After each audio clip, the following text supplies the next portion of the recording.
नमस्कार दोस्तों, स्वागत है आपका हमारे चैनल सी टेट अधिगम में। दोस्तों, आज जो अपडेट आई है पटना हाई कोर्ट से, वो सी टेट दिसंबर केस के संबंध में अपडेट है, जो कि सी टेट दिसंबर अभ्यर्थी जो है कुल मिला के केस हार चुके हैं। और रही बात कि जो मेधा सूची तक मामला अटका हुआ था, वो फाइनल मेधा सूची जारी करके अब नियोजन काउंसलिंग ये सारी प्रक्रियाओं को जारी करने के लिए तत्काल आदेश दे दिया गया है कि इमीडिएटली इस बहाली को पूरा करा ली जाए। तब रही बात कि यहाँ पे दो चीज़ उठती है। एक तो कुछ सीटेट अभ्यर्थियों के द्वारा कहा जा रहा है कि एलपीए जो है दायर होना चाहिए, और दूसरी चीज़ ये कि रंजीत सर के द्वारा कई बार इस बात को कहा गया, दोहराया गया है कि हमारे पास और भी सीटें हैं, अगर ये बहाली प्रक्रिया जल्दी पूरी होती है तो हम उस सीट पर भी बहाली स्टार्ट करेंगे। तो कहने वाली बात ये है कि कौन से अभ्यर्थी के क्या दिमाग में है, क्या चाहते हैं अभ्यर्थी कि एलपीए दायर हो या फिर बहाली को चलने दिया जाए। क्योंकि जहाँ तक मेरा सवाल है, मैं दोनों चीज़ों में सहमत हूँ। अगर आप चाहते हैं कि एलपीए दायर हो तो मैं उसमें भी सहमत हूँ। अगर आप चाहते हैं कि इसको छोड़ दिया जाए, रंजीत सर के द्वारा जो बातें कही गई है उस पर उम्मीद लगाए बैठा जाए, उसमें भी मैं सहमत हूँ।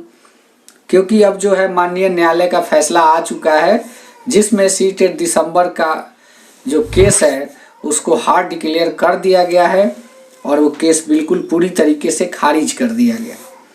सी टेट दिसंबर केस को बिल्कुल खारिज कर दिया गया है। अब कहीं से भी कोई भी संभावना जो है मिलती हुई नज़र नहीं आती।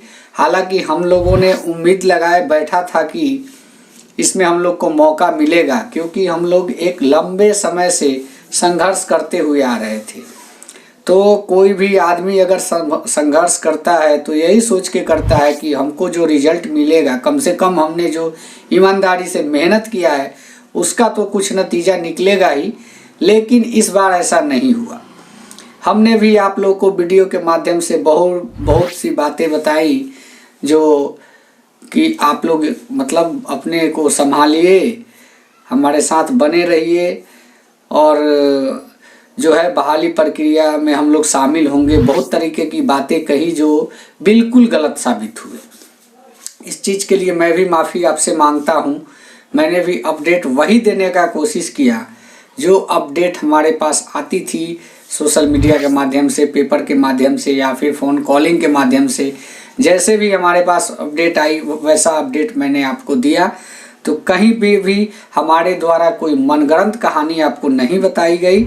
लेकिन कहीं ना कहीं इस केस में हार के हम भी जिम्मेवार हैं, क्योंकि हम लोग कहीं ना कहीं चूक किए हैं, जिसका ये नतीजा ये हुआ है कि आज हार का मुंह देखना पड़ रहा है। कहीं ना कहीं एक छोटा मिस्टेक, कहीं ना कहीं हम लोग के द्वारा अपनी सत्यता में कोताही बरती गई है, जिसके द्वारा ये रिजल्ट देखने को मिला है। तो इससे मैं भी खुद दुखी हूँ। मुझे भी इस बात का दुख है कि मैं आप लोगों से किए हुए वादे के हिसाब से उम्मीदों पर खड़ा नहीं उतर सका, और जो आप लोग का केस था उसमें हमारा कोई योगदान नहीं हुआ। मैं इस लायक, इस पात्र नहीं हुआ कि आप लोग से बधाई ले सकूं, शुभकामनाएं ले सकूं। तो कहने का मतलब ये है कि अब एक ही ऑप्शन हमारे पास बचता है कि इस बहाली प्रक्रिया को चलने दिया जाए। और रही बात कि जहाँ तक जल्दी नियत समय पे जो बहाली आती है रंजीत सर के द्वारा जो कही गई है कि और भी हमारे पास बहुत सारी सीटें हैं जिस पे बहाली होनी बाकी है, एक बार हम लोग उनका भी कहा हुआ बात मान के देख लेते हैं कि क्या सही में हमारी बहाली जो है जल्दी सुनिश्चित हो पाएगी। अगर हो पाएगी तो कब तक सुनिश्चित हो पाएगी। मैं इस फेवर में भी बिल्कुल नहीं हूँ कि एलपीए दायर ना हो। अगर अभ्यर्थी चाहते हैं कि एलपीए दायर हो तो कर सकते हैं, हम उनके साथ हैं। लेकिन अगर बहाली चलने दिया जाए तो भी कोई दिक्कत की बात नज़र नहीं आती है। कहने का मतलब ये है कि ये बहाली होने के बाद बचते तो हम ही लोग हैं।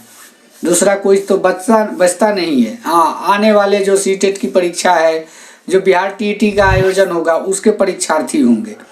तो कहीं ना कहीं हम लोग के लिए एक खुला दरवाज़ा है, तो इस पे भी कुछ भरोसा किया जाए। रंजीत सर प्राथमिक शिक्षा डायरेक्टर हैं और बहाली जो है संपन्न होती है समय से, तो समय से नई बहाली भी आ सकती है।